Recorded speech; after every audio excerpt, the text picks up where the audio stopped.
E aí, pessoal? Bom, para dar continuação à parte de anemias, tá?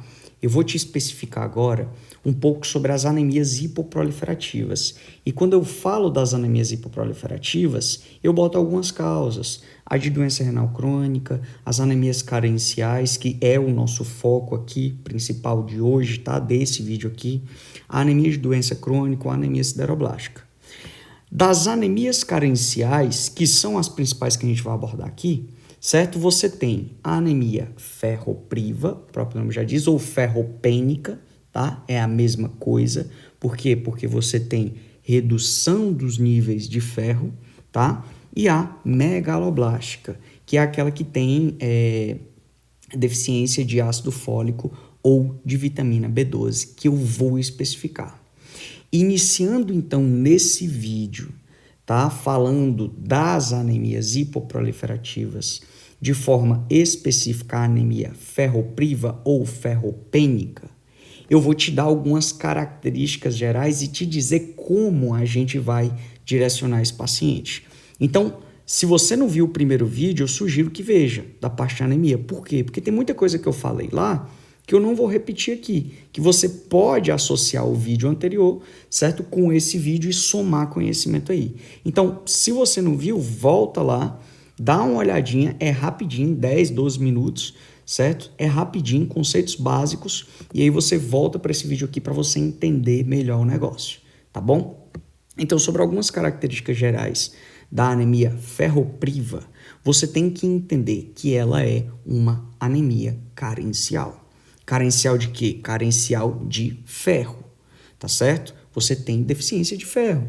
Isso geralmente, veja bem, geralmente isso não ocorre muito com pacientes adultos, tá? Porque não é normal. O ferro, você tem uma grande quantidade de ferro acumulada, certo? E essa quantidade de ferro acumulada ela vai liberando conforme vai sendo necessário. E o ferro que em si é eliminado, ele é reabsorvido de volta. Certo? Então sempre está nesse ciclo em si. Então, se um adulto chegar a ter uma anemia carencial por deficiência de ferro, você tem que procurar principalmente causas de sangramentos intestinais, que são as principais causas aí, certo? No adulto de anemia ferropriva. Isso também acontece maiores de 60 anos de idade, né? A anemia ferropriva é mais nos extremos mesmo, então. Em crianças, né, ou maiores de 60 anos de idade, ou mesmo, quem sabe, nas pacientes grávidas aí, tá bom? Mas, assim, eu só tô fazendo um parêntese com as grávidas, tá? É bem de forma subjetiva só para você entender. As grávidas é mais por isso que você faz lá suplementação de ferro, suplementação de ácido fólico para as grávidas, tá certo? Bom, os sangramentos crônicos, como eu disse anteriormente, é principalmente relacionado aos adultos, certo? Entra nesse critério de anemia carencial aí, tá? E em maiores de 60 anos de idade, a gente sempre tem que solicitar uma colonoscopia, certo? E uma endoscopia digestiva alta. Por quê? Porque paciente maior de 60 anos de idade que apresenta um quadro de anemia ferropriva, certo? Você tem que suspeitar de um sangramento intestinal. Então você faz uma colonoscopia, porque pode ser um câncer de cólon, por exemplo. Ou uma endoscopia digestiva alta, porque pode ser alguma úlcera sangrante ou qualquer rompimento de vaso, certo? Enfim, a ideia é que você vá entendendo aqui, certo? Esse passo a passo para que você compreenda de fato o quadro em geral. O quadro clínico relacionado com a anemia ferropriva, veja bem, cara, a anemia ela não é uma doença em si. Ela pode até querer ser doença, mas não é. A anemia sempre vai ter uma causa base. E a anemia ferropriva é por causa de falta de ferro. E ele falta ferro porque ele perdeu muito sangue, certo? Por causa de alimentação nas crianças, por exemplo, tá certo? Então, veja bem isso. No quadro clínico em si, você vai ter a síndrome anêmica. Ou seja, o paciente vai apresentar palidez, astenia, cefaleia. Em casos mais graves, ele pode apresentar até uma angina, tá bom? Mas isso é bem mais grave. Mas geralmente é aquele paciente pálido, sem força, sem vontade de sair de casa, aí tem cefaleias constantes, cefaleias tensionais mesmo, tá bom? Que inclusive se você quiser ver, eu vou fazer um vídeo sobre cefaleia bem curtinho, bem legal, tá? Só um parêntese aqui. Mas, enfim, esse paciente vai chegar com esse síndrome anêmico e aí a gente pode ter algumas alterações específicas pela carência do ferro. E eu vou te falar algumas aqui, a glossite, a quelite angular, eu botei imagens aí, certo? Você pode ter a perversão do apetite, que se chama síndrome de pica, não é sacanagem, é síndrome de pica mesmo, assim se chama, tá? A pessoa quer comer terra, a pessoa quer comer gelo, tá bom? A pessoa quer comer pedaço de telha, é estranho pra caramba, certo? Tem até gente que diz, isso aí pode ser verme, né? Mas geralmente é uma anemia ferropriva, tá? Pode estar relacionado. E tem outra alteração aqui que a gente chama que é a coiloníquia, que é essa chamada unha em colher. Eu botei aí uma imagem para ti, tá? Então, isso são específicos, não é muito frequente, tá? Isso aparecer, mas assim, tenha ideia, porque isso pode aparecer num quadro clínico e você pode se direcionar, você pode saber com a anemia, tá? E ele apresenta essas características e sem ver o laboratório, você já pode suspeitar de uma anemia ferropriva, tá beleza? E já saber como tratar também, tá bom? Bom, como eu falei anteriormente, o diagnóstico aqui, pessoal, é laboratorial, tá certo? Você tem que solicitar um hemograma para o paciente. No hemograma você vai ver a parte do eritrograma, a parte do plaquetograma, do leucograma e do plaquetograma, certo? No eritrograma, você vai observar todas aquelas características que eu falei no vídeo anterior. Por isso eu disse no início que é importante você ver lá.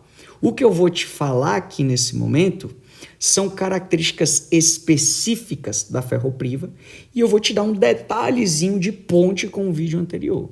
Então, o específico da anemia ferropriva é a redução da ferritina. A ferritina é o acúmulo de ferro, certo? É o depósito de ferro. E eu te digo uma coisa, a primeira alteração laboratorial a acontecer na anemia ferropriva é a redução de ferritina. Então, guarda esse detalhe. Eu não escrevi aqui, mas guarda esse detalhe. Não existe anemia ferropriva sem redução de ferritina. Então, a primeira alteração que você vai ter, certo? Aí, na anemia ferropriva, é a redução da ferritina. Beleza? Outro detalhe é que você aumenta a transferrina e a TBIC, ela vem junto com a transferrina aí. O que a transferrina faz? Poxa, a transferrina ela transporta. Ela é uma proteína transportadora, certo? De ferro. O que acontece? Veja bem.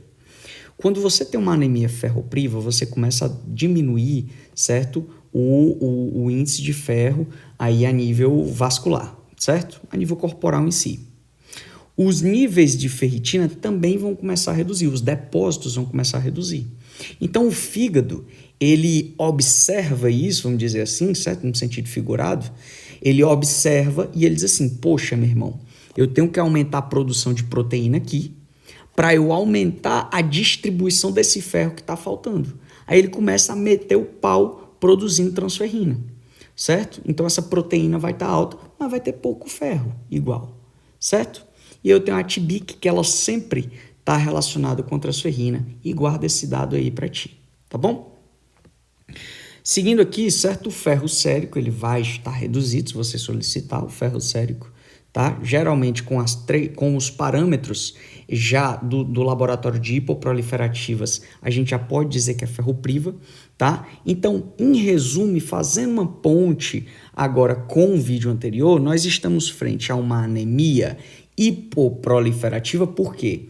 Porque você tem redução de reticulócitos, tá bom? Os reticulócitos, eles estão baixos, a medula não está respondendo, está faltando ferro. Além disso, ela vai ter um VCM menor a 80 fentolitros, né? De 80 a 100, ela está menor a 80 fentolitros, ou seja, é microcítica, as hemácias têm pequeno tamanho, tá certo? Além disso, ela é hipocrômica. Ela é hipocrômica por quê? Porque o HCM dela vai estar reduzido, menor a 20 picogramos, a 15 picogramos, dependendo da referência, tá certo? 15 ou 20 picogramos aí, tá bom? Então, é a anemia hipoproliferativa, microcítica hipocrômica, e se você quiser confirmar, você solicita esses 4 dados aqui, tá? E principalmente, se for para escolher só um, escolha ferritina, tá certo? Porque ela é a primeira a alterar e ela vai estar reduzida na anemia ferropriva, beleza? Então guarda esses dados aqui na tua cabeça, porque são importantes. Além disso, eu quero te falar sobre o RDW, que aqui na anemia ferropriva, e veja bem, isso é importantíssimo, para tudo que tu está fazendo e presta atenção no que eu vou te dizer agora. O RDW, ele estará aumentado na anemia ferropriva. Agora, o que é o RDW? O RDW, ele é a variação de tamanho entre as hemácias. Ou seja, eu tenho uma hemácia, normocítica, ou seja, com tamanho normal, e eu tenho outra microcítica. E aí eu posso ter até uma macro também, quem sabe, mas é uma normo e outra micro. Ou seja, tem diferença de tamanho, isso se chama anisocitose, está elevado, ou seja, há uma variabilidade no tamanho das hemácias, e isso é caracterizado pelo RDW elevado, beleza? Então guarda esses dados aqui que são muito importantes. De tudo que eu falei aqui, cara, se tu guardar isso aqui, já é meio caminho andado aí para ti, beleza? Bom, o tratamento não tem segredo. Você tem que tratar a causa base. Como eu disse, a anemia não é uma doença em si, ela vem de alguma alteração. Gravidez, certo? Pode gerar uma anemia ferropriva. Hipermenorreia, paciente que sangra demais aí durante o período de menstruação, tá? Má absorção na doença celíaca, por exemplo, já com modificação de epitélio intestinal, tá bom? Não absorve ferro. Ou perda crônica de sangue por trato gastrointestinal, que é o que ocorre lá nos maiores de 60 anos de idade, principalmente. O segundo ponto é repor ferro.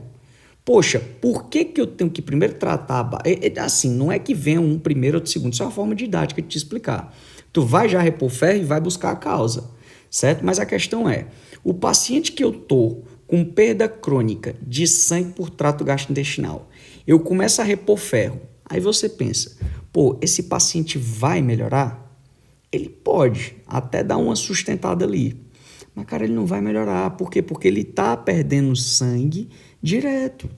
Ele está continuando perdendo esse sangue. Então, eu tenho que repor ferro para ele e solucionar essa perda de sangue aí por trato gastrointestinal, assim como para todas as outras características, tá bom? Como é que você repõe ferro?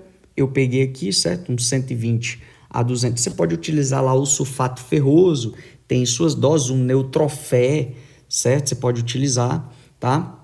120 a 200 miligramas dia de ferro elementar, essa é a ideia, tá bom? E para crianças você utiliza 3 a 5 miligramas quilo dia aí, tá certo? Outro detalhe é que para o controle, para você ver se o paciente melhorou na anemia ferropriva, você controla com os níveis de reticulócitos. Você pode controlar com os níveis de reticulócitos, tá bom? Que eles tendem a modificar, certo? Entre 7 a 10 dias eles já estão melhorando aí. Beleza? Então, pessoal, um beijo grande, um abraço. Agradeço a tua atenção. Compartilha esse vídeo aí se você gostou, tá? E se te ajudou. Qualquer dúvida é só deixar aí. Valeu!